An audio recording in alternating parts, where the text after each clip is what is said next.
여러분 안녕하세요, 김우케입니다. 논란의 호러 영화 랑종이 개봉했죠. 지난 리뷰에서 곡성 때처럼 호불호, 찬반 양론이 거셀 뿐만 아니라 이 영화의 모호한 구석 때문에 이 영화를 심플하게 받아들이거나 의문과 해석이 난무할 수도 있다는 말씀을 드렸습니다. 의미를 부여하자면 끝이 없고 의미를 주지 않으려면 그 역시도 가능하겠습니다만 저는 약간 의문이 남는 쪽이어서 그 입장에서 이 영화를 해석해 보겠습니다. 어디까지나 개인적인 생각들이기 때문에 여러분의 의견과 부합되거나 다를 수도 있습니다. 스포는 당연히 있고요. 영화를 안 보셨다면 보시고 나서 영상을 감상하시는 걸 추천드리겠습니다.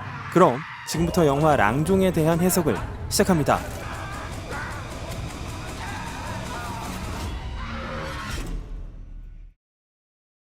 이 영화에서 가장 먼저 숨지는 희생자는 맹인 할머니죠.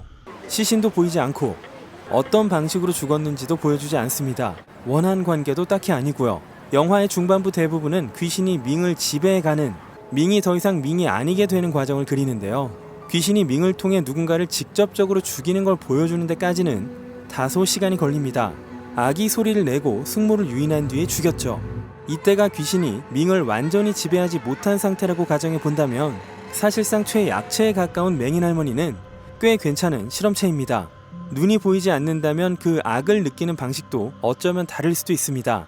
실명하면 다른 감각이 강화된다는 말을 들어보신 적이 있으시죠? 이렇게 우두커니 서 있었던 맹인 할머니는 뭔가를 느꼈을지도 모르겠습니다. 밍이 할머니를 직접 죽였거나 악과의 조우 자체가 사망 트리거가 됐을 수도 있겠죠. 영화 속에서 님은 본능적으로 방직 공장을 찾아갑니다. 마치 랑종으로서의 신기, 감으로도 볼 수 있지만 건물 안으로 들어가니 그 증거들이 있었습니다.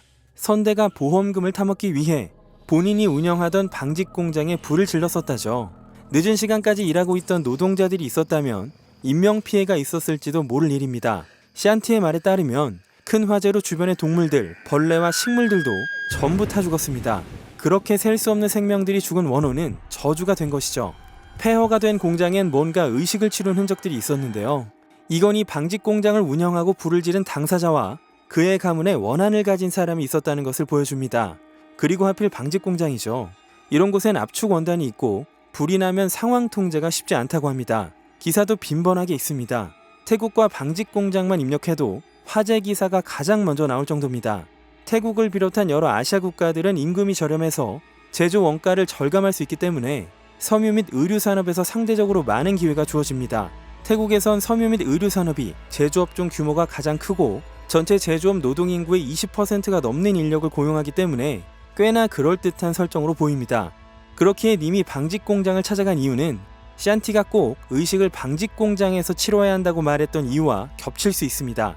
인간이 품고 있는 악, 억울한 원혼이 가진 악, 가문에 씌워버린 악, 그 저주의 진원지니까요. 그게 아니어도 영화 속 대사를 나누듯 평소에 가족들 간에 또는 제3자와 과거사를 논할 때마다 선대가 저지른 잘못을 상기하며 엷은 죄의식이 중첩되어 왔을지도 모를 일이죠. 영화 후반부 직전까지 벌어지는 해프닝들은 밍이 랑종으로서의 숙명을 거부해서 벌어진 일이 아니라 마치 유전처럼 타고 내려가는 저주 때문인 것이죠. 영화 마지막 장면에서 보여준 못 박힌 저주 인형은 랑종이 결국 원한과 저주에 대한 영화라는 것을 보여줍니다. 이 자동차는 빨간색이라고 쓰였던 스티커는 귀신들을 속이기 위한 샨티의 트릭입니다. 관객들 역시 얼굴을 가린 밍의 엄마를 밍으로 착각하게 되죠. 그런데 빨간 차가 아닌 걸 빨간 차라고 써붙인다고 진짜 빨간 차가 되진 않죠. 하지만 랑종의 첫 번째 영상에서의 예시를 보시면 이렇습니다.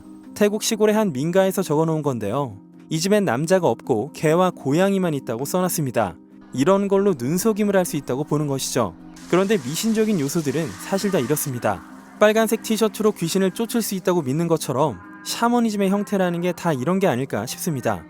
영화의 마지막에 나오는 님의 인터뷰에서는 님은 확신이 없다는 말을 합니다. 그 확신이라는 단어를 영화 곳곳에 들이대 보면 관객 역시 확신을 할 수 없는 구석이 많죠. 후반에 신기를 드러내며 바얀신이 느껴진다, 바얀신이 자기를 용서했다라고 말하는 노이를 보면서도 이 두 가지 측면에서 확신을 할 수가 없습니다. 사람들은 흔히 믿습니다. 자기가 섬기는 신이 선할 거라고 말이죠. 하지만 우리가 알고 있는 신의 특징 중에 하나는 징벌을 한다는 겁니다. 신의 용서 또는 신의 징벌. 우린 과정도 이유도 의미도 신의 뜻도 사실 잘 모릅니다. 신이 자비로울 것 같지만 가차없는 존재라는 생각을 해볼 수도 있겠죠. 이 영화가 보여주고자 하는 샤머니즘의 한계는 느껴진다, 라는 노이의 말에 다 담겨 있습니다. 노이는 느꼈을 뿐이거나 다른 잡신에게 지배를 받았을지도 모릅니다. 노이는 향불을 끄고 밍에게 불태워져 죽는 최후를 맞는데요. 여기엔 세 가지 경우의 수가 있습니다. 첫째, 그냥 느꼈을 뿐이다. 이 경우는 그냥 죽는 거죠. 둘째, 바얀신이 노이를 용서하지 않았다. 이 경우는 바얀신이 죽게 내버려 둔 거고요. 셋째, 바얀신이 용서를 했다. 만약에 용서를 했다고 해도 바얀신은 일순간 향불을 끄고 의식을 망치는 게 됩니다. 그 원한과 저주가 가득한 장소에서 바얀신조차 어찌할 도리가 없었거나 징벌하는 쪽을 선택한 것이며 결국 모두의 죽음으로 귀결됩니다. 이건 님도 마찬가지죠. 본인도 확신이 없다고 말하는데 당연히 영화 초반에 님이 바얀신에게 마티암 되었다고 말하는 것을 어떻게 믿을 수 있을까요? 이 영화는 전혀 선긋기가 되어 있지 않습니다. 어디까지가 믿음이고 어디까지가 의심이냐, 그 시각에 따라서 영화의 내용은 다소 다르게 보입니다. 이런 말 들어보셨는지 모르겠습니다. 믿음으로부터의 증거, 증거로부터의 믿음. 신을 본 적 있냐는 질문에 님은 느낄 수 있다고 말합니다. 느낀다는 건 주관의 영역이죠. 어떤 물체를 만졌을 때 느껴지는 촉감조차 주관의 영역이지만 그나마 인간이 가장 객관의 영역에 가깝다고 여기는 건 보이는 것입니다. 물론 보이는 것조차 믿을 수 없는 경우가 있지만요. 이 영화는 샤머니즘의 형태를 비틀기도 하지만 그걸 떠나 믿음이라는 것 자체를 비틀기도 합니다. 본 적 있냐? 너네가 갖고 있는 믿음이라는 게 얼마나 무너지기 쉬우냐? 라는 것입니다. 신의 종류를 막론하고 말이죠.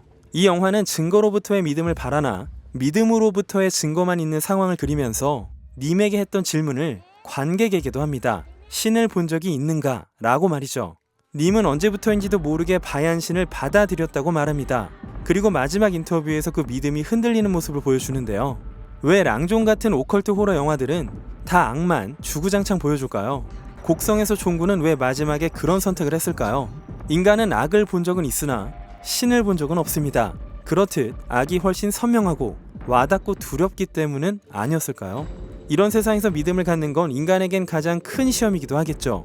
결국 이 영화는 객관의 영역에서 선명하고 강하게 작동하는 악과 주관의 영역에서 보이지도 않고 그저 느껴지듯 우리가 원하는 방식으로 작동하지 않는 선의 충돌과 그 결과를 보여주면서 인간이 가진 믿음과 샤머니즘의 형태를 흔들고 있습니다.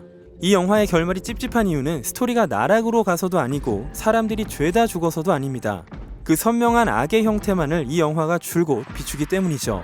당연히 정답은 없고요. 저 역시도 확신이 없고 느껴진 걸 말씀드렸을 뿐입니다. 딱 이 정도의 의미로 봐주시면 감사하겠고요. 오늘은 여기까지 하겠습니다. 지금까지 김요한 K지의 K졌습니다.